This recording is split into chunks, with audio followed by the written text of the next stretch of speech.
Next. Shh, this is the best part. It takes a village We 3 men and a baby, your daughter. to raise a Goldberg. In this house, we don't baby-proof, we bubby-proof. The Goldbergs. Next on ABC and stream on Hulu. Boy, I'm glad that shit is over with. All I could say is to my two of my ultimate favorite actresses, Haley Orantia and Isabella Gomez, what the fuck was that? First, wow. Why is it almost near every goddamn show I watch? Two of my ultimate favorite actresses who play two of my ultimate favorite characters of the opposite gender are always fucking fighting each other. You know, all episode long until the very end. This was summed up Erica and Carmen. Wow. BP, there's a big fight in the 20 pit. Tommy Baldwin, a number of the Dodge guys came down to talk to the 20 crew members. NASCAR officials do have Tommy Baldwin. They are trying to break this up. Huge altercation down here in the 20 pit, guys. And then by the end of the episode, they did this. After these messages. You the man. You a bad man. So we're here to talk about the Greg Biffle installment of The Goldbergs. My first episode in forever that I was able to watch in real time. I noticed this television season's trend pattern. We started off the season watching in real time during the early portion of Adventures in Autumn, and then in the middle during the early part of Winter Wonderland. Early to mid part of Winter Wonderland, we started a binge watch, and then as we're getting to the end of Winter Wonderland, the cake ring and spring is in the air.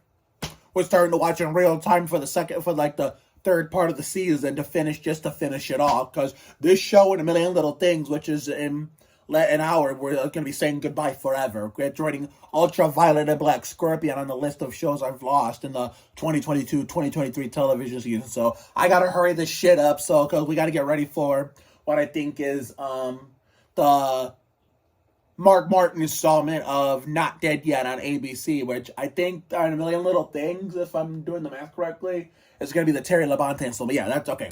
All right, so another ultimate favorite actresses war. We had Holmes versus Taylor Ortega in Welcome to Flash last year, which had I can't remember the installment it was, but all I know it had one of my song nicknames, the Bruce Bowen song, Nadine versus Kelly, and is it bad I was rooting for Nadine because I've known Taylor Ortega the longest? Like, goddamn. Now today, I didn't even know who to root for between Carmen and Erica, or better yet, Isabella Gomez or Haley Orantia. So let's go over this and then we'll go over the subplot. So apparently Carmen felt comfortable with aiding Adam's family. Everybody liked her. Even the grumpy ass pop-pops liked her. But when they got to Erica, when she was reacting hatefully and negatively to Carmen, even Adam knew something was up. And of course, it was a childhood memory that I love Erica with all my heart, but she needs to let that shit go, which eventually they did, which I'll get to in a little bit. But in that moment in time, she needed to let that shit go. And of course, when, in the beginning, when Carmen tried to apologize, which it worked the second time, which I'm also going to get to in a little bit. At that same time, I'm going to get to the whole, thingamajig, whatever the fuck I just said a couple seconds ago. Try to not letting it go, but letting it go. Yeah, okay, duh.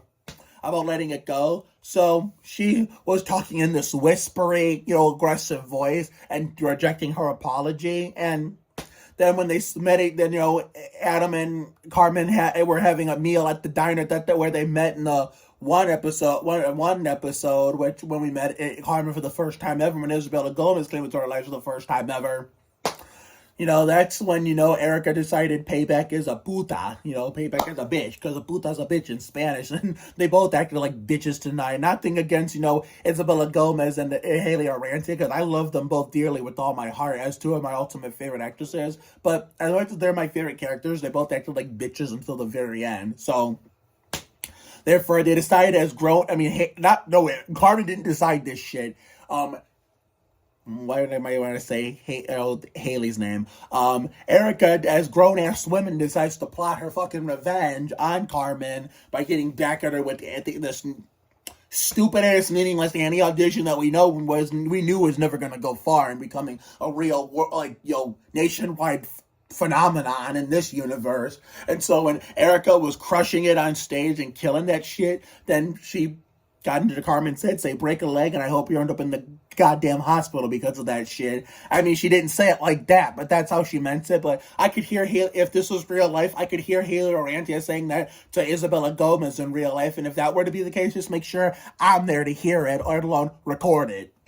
So, therefore, Carmen was about to blow her out of the water till she got nervous, and then she broke character and let the cat out of the bag. That she revealed the truth, and she said in front of this dumbass bald audition guy that she regretted it and she was sorry. And then Adam and her had a heart to heart talk outside the auditorium, and they shared Adam made things right with his girlfriend. I keep wanting to say wife because me and my real life friends tease each other about both our like opposite friends of the opposite gender, and even our like if they were actual boyfriends and girlfriends with us. Well, we tease each other about our friends of the opposite gender that are just friends, being our boyfriends and girlfriends, and we like to tease each other about us being us having boyfriend and girlfriends, calling our husbands and wives, because La Vida Labyrinth with Kelly Berglund started that shit for me, which was the number one ultimate favorite actress that gave me Goldbergs to begin with. Though after Adam made things right, they shared romantic, and they told each other they loved each other for the first time, and then the last thing you know, Erica and Carmen are finally making peace in Erica's room together, sharing old memories and shit that they did together as kids.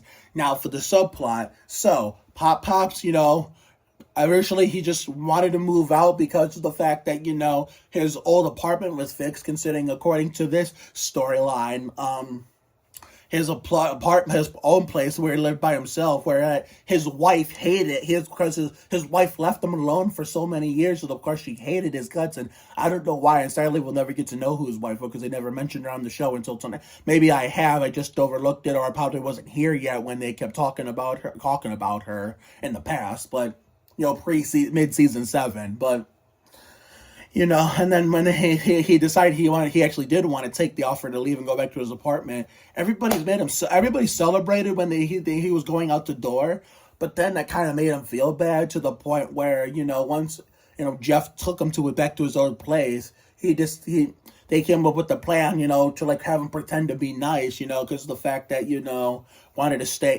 didn't like it where it was quiet and nobody was there with him. He was like, it was all alone. And so they were, Bev, Barry, and, Jennifer Irwin, Virginia. I think, isn't Jennifer Irwin Virginia or Mindy Sterling? Well, wait. Yeah, that's what I thought. Jennifer Irwin played Virginia. I always get her and Mindy Sterling mixed up for whatever reason, both as actors and characters. I don't know why, but,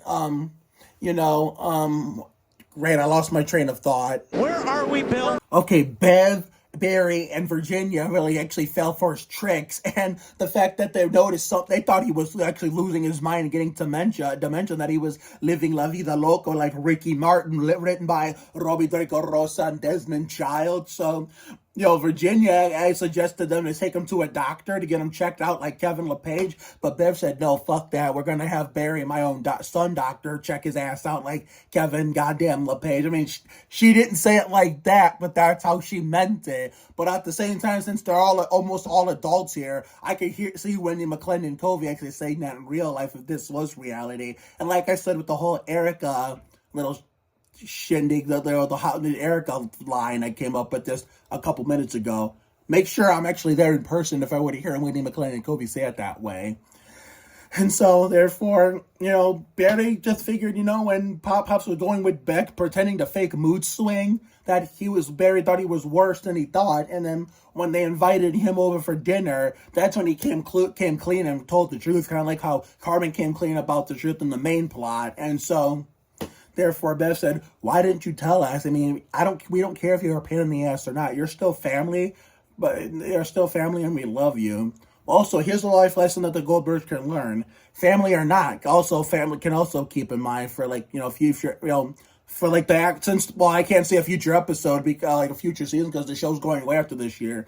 So just for real life standards, family or not, toxic is toxic. So toxic family, family members can be toxic too. And I've had my share of toxic family members, because toxic family members aren't entitled to forgiveness just because they're quote unquote family. Because like my translation, being family does not excuse you from toxic behavior. Like compared if you were someone's friend or acquaintance or coworker or protege or colleague or whatnot. I don't like it when parents or grandparents have to use the excuse family to defend the family excuse to defend them from any wrongdoing. Compared if it was a friend or acquaintance or colleague who did it. You know what I'm saying? But it's toxic, family or not. Wrongdoing is wrongdoing, family or not. You can be family with someone, but at the same time, you don't have to put up toxicity, drama, and all the other bullshit that, Facebook puts out there, which is actually right. I mean, Facebook is usually full of themselves, but for once, every once in a while, they'll tell the truth. I mean, you can forgive someone for doing something bad to you, but you can accept their apology. But if you have the right to not welcome them back into the positive part of your life.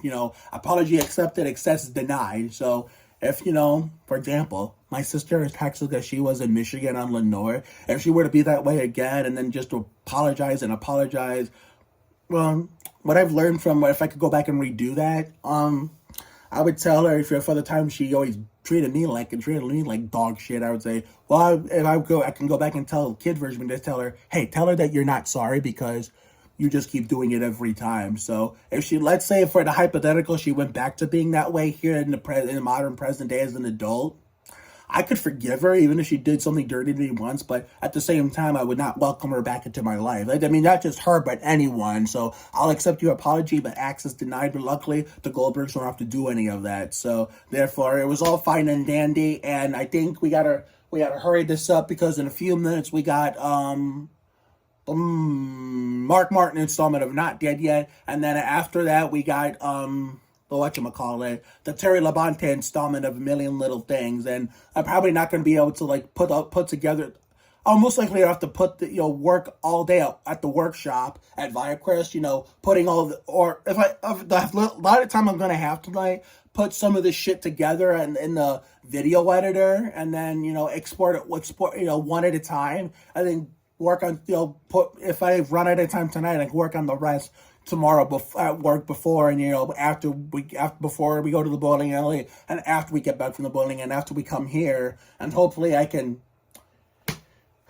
We're just recording these in advance. This is just getting practice for the Brook Park docu-series, so we can record videos in advance and put them out at a later time, either before or after Lele tomorrow night, which I think is going to be the Matt Kenseth installment. All of this will be out. So the Lele reaction video most likely won't be out till early Friday morning, but I'm going to figure it all out. We still got 2 shows left to go with ABC Night in America. As for the Goldbergs portion of it, see you guys next week from tonight for what I think will be the Matt Kenseth installment of that.